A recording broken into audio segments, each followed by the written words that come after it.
Señor Presidente de la Autoridad Estatal de Responsabilidad de Egipto, Presidente de Intosai y Presidente del Grupo de Trabajo para la Lucha contra la Corrupción y el Blanqueo de Capitales, Mohamed El Faisal Youssef, a quien agradecemos su cordial saludo.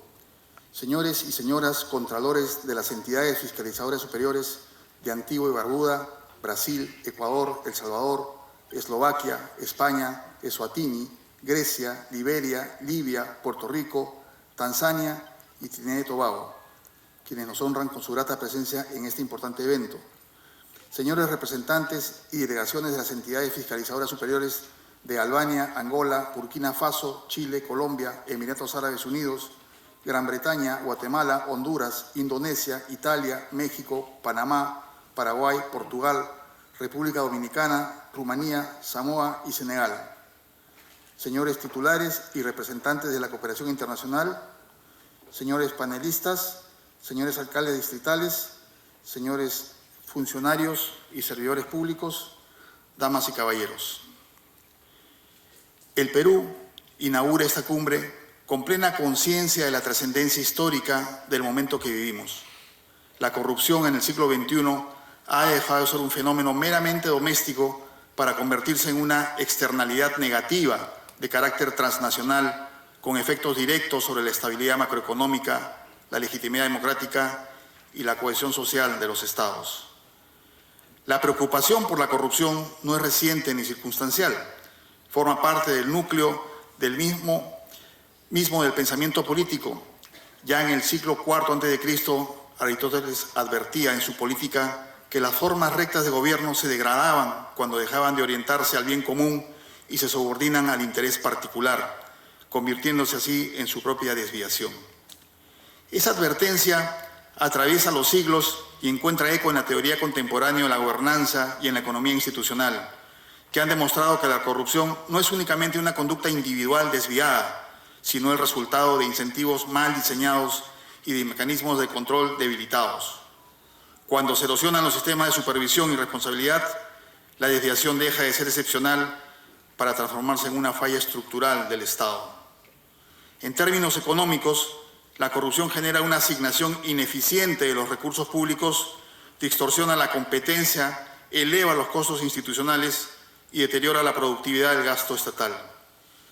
Cada sol indebidamente utilizado, no representa solo una pérdida financiera, implica menor inversión en infraestructura, salud, educación y oportunidades para la población. En consecuencia, se erosiona la rentabilidad social del gasto público, entendida como la capacidad del Estado para transformar recursos fiscales en bienestar colectivo. Por ello, la lucha anticorrupción no puede limitarse a la sanción posterior del ilícito, sino estructurarse como una política pública de gestión anticipada de riesgos, orientada a proteger el valor público antes que el daño se materialice. Es por este motivo que la Contraloría General de la República del Perú ha adoptado como eje estratégico de su gestión un enfoque preventivo, sustentado en 3 premisas técnicas fundamentales. Primera premisa: la corrupción es anticipable, no surge de manera espontánea, se manifiesta donde existen brechas normativas, opacidad informativa o asimetrías de control. La identificación temprana de riesgos permite intervenir antes de que el daño patrimonial se consolide. Segunda premisa: la prevención genera rentabilidad social. Desde la gestión pública, la eficiencia del gasto se mide por su impacto real en el bienestar colectivo. Prevenir un sobrecosto, evitar una paralización o mitigar un riesgo constitucional equivale a proteger el valor público antes de que se erosione. Tercera premisa: la integridad institucional es un activo estratégico del Estado. Sin confianza ciudadana, los sistemas democráticos pierden legitimidad. Sin legitimidad se debilita la gobernabilidad. Bajo este contexto, la Contraloría General de la República del Perú viene promoviendo y orientando su modelo de control hacia la consolidación de un sistema de análisis prospectivo basado en la evaluación de riesgos, interoperabilidad de información, trazabilidad de procesos contractuales y monitoreo estratégico de sectores críticos como infraestructura, vial, educativa y hospitalaria. Somos plenamente conscientes de las restricciones presupuestales y estructurales que enfrenta nuestra institución. Sin embargo, la calidad del control no se define por la magnitud de los recursos asignados, sino por la solidez del planeamiento estratégico, la fortaleza institucional y la independencia técnica con la que se actúa. El control debe ser objetivo, ajeno a sesgos políticos y centrado exclusivamente en la protección del interés público. El Perú no desconoce la complejidad del momento actual. Nos encontramos en una coyuntura particularmente sensible, marcada por un proceso electoral y por situaciones que han generado legítimas demandas de mayor transparencia en la actuación de actores públicos.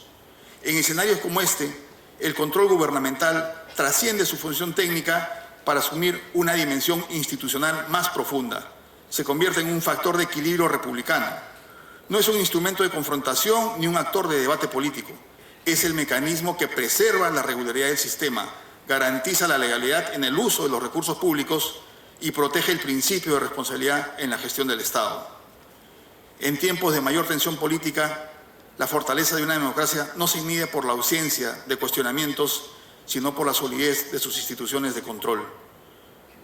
La Contraloría General de la República actúa como garante de esa estabilidad institucional, asegurando que la administración de los recursos públicos se mantenga dentro de los márgenes de la ley, la eficiencia y la transparencia.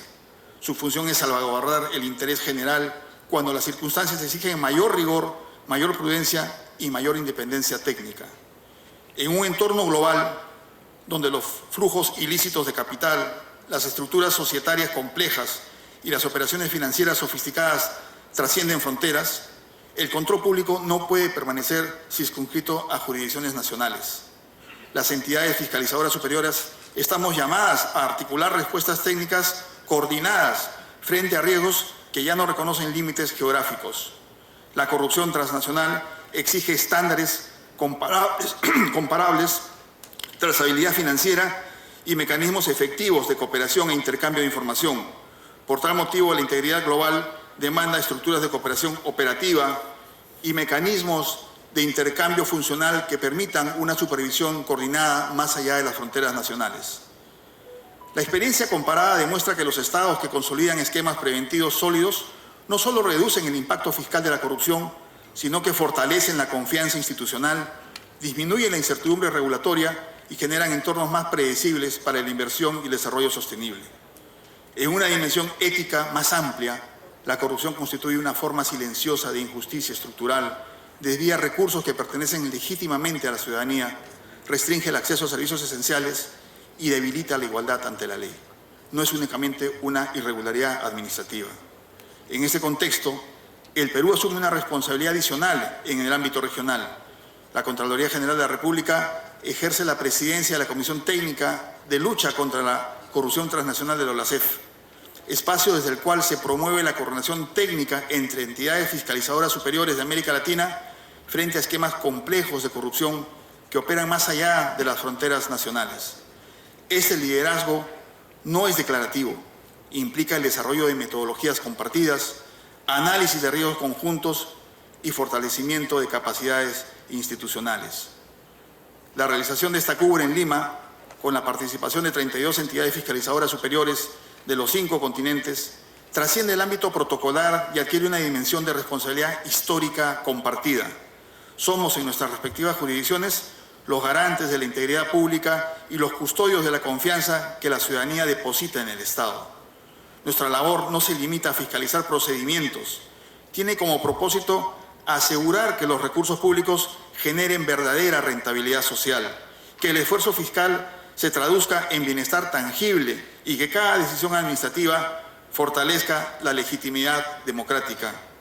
Como afirmara hace unos años el doctor Martin Luther King Jr., siempre es el momento apropiado para hacer lo que es correcto. Hoy, ese momento es el nuestro. En nuestras manos está fortalecer los sistemas de control, actuar con rigor y asegurar que a los ciudadanos de nuestros países llegue aquello que legítimamente esperan: instituciones íntegras, recursos bien administrados y oportunidades reales de desarrollo. Este encuentro nos convoca a consolidar una arquitectura preventiva global, sustentada en cooperación técnica, firmeza institucional y compromiso con el interés público en un entorno internacional cada vez más complejo. Con ese espíritu de responsabilidad compartida y compromiso con la integridad pública, declaro formalmente inaugurada la Cumbre Internacional de Lucha contra la Corrupción. Muchas gracias.